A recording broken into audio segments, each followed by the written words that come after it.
Today is the sample spaces, which is all possible outcomes of an experiment, which I think we might have talked about in chapter 7.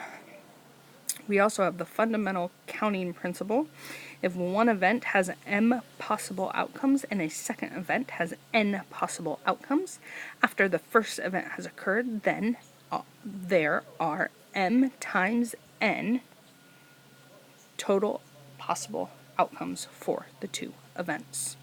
So, meaning you multiply the two events together, okay?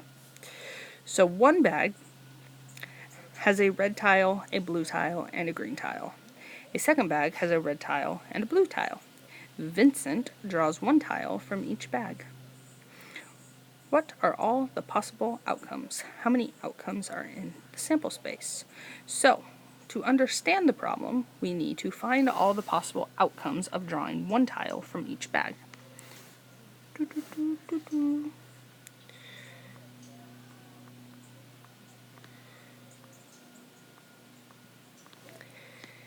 And determine the size of the sample space. Okay, so there are two bags because there's one bag and a second bag. That's where I got that. One bag has a red tile, a blue tile, and a green tile. I got that from red tile, blue tile, green tile. The other bag has a red tile and a blue tile. I got that from red tile, blue tile after a second bag. Okay? So now we're going to come up with an organized list, which is always fun. So, because the first bag has a red tile and the second bag, or has 3 colors and the second bag has 2, we're going to have red, blue, and green, and we're going to have red and blue here, okay? Now, if I draw a red tile first, I could draw a red tile from the second bag, or I could draw a blue tile from the second bag. So I could draw from bag 1 red, and then red from bag 2. I could draw red from bag 1 and blue from bag 2.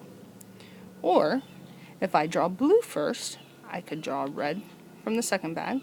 If I draw blue first from the first bag, I could draw blue from the second bag. So, we can draw blue and then red, blue and then blue. Or, lastly, if I draw green first, I could draw red second. If I draw green first, I could draw blue second. So I could draw green, red, and then green and blue. Those are my options. Now we're going to list all the possible outcomes over here on the left. And what we do is we just take each of these and put those letters right together. Okay? So we have red, red, red, blue, blue, red, blue, blue, green, red, and green, blue. So there are 6 possible outcomes. Or you can do this really fancy thing that is said in the fundamental counting principle, and you can do 3, because there's 3 options in the first bag, times 2, because there's 2 options in the second bag, and multiply them together, because that's what the fundamental counting principle says to do, and get 6. So you just have to follow the directions. If it says to list outcomes, or if you can do the fundamental counting principle. There are 4 cards and 2 tiles in a game board. The cards are labeled N, S, E, and W. The tiles are numbered 1 and 2.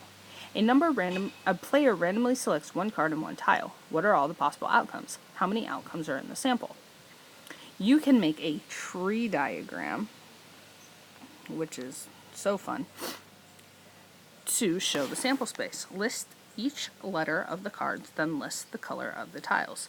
So we have an N, an S, an E, and a W, right? Those were our possible cards.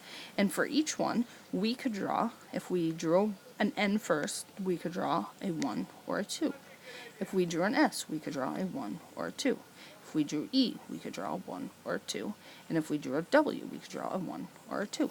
Okay? Then, That means we could go draw n and then a 1, n and then a 2, and I just have to follow my little tree down from n to 1, n to 2. S1, S2, E1, E2, W1, W2. So there are 1, 2, 3, 4, 5, 6, 7, 8 possible outcomes in the sample space. Or, because there were 4 cards and 2 tiles, we can say 4 times 2 equals 8. Carrie rolls 2 1 through 6 number cubes. How many possible outcomes are there? The first number cube has 6 outcomes because a number cube is just numbers 1 through 6. The second number cube has 6 outcomes. So how many outcomes are possible in the sample space? Well, we can use the fundamental counting principle, and we can do 6 times 6 equals 36. So there are 36 possible outcomes. Okay, so follow the directions. If it says to use the fundamental counting principle, then do that. If it doesn't, and it says make a whatever, then do that.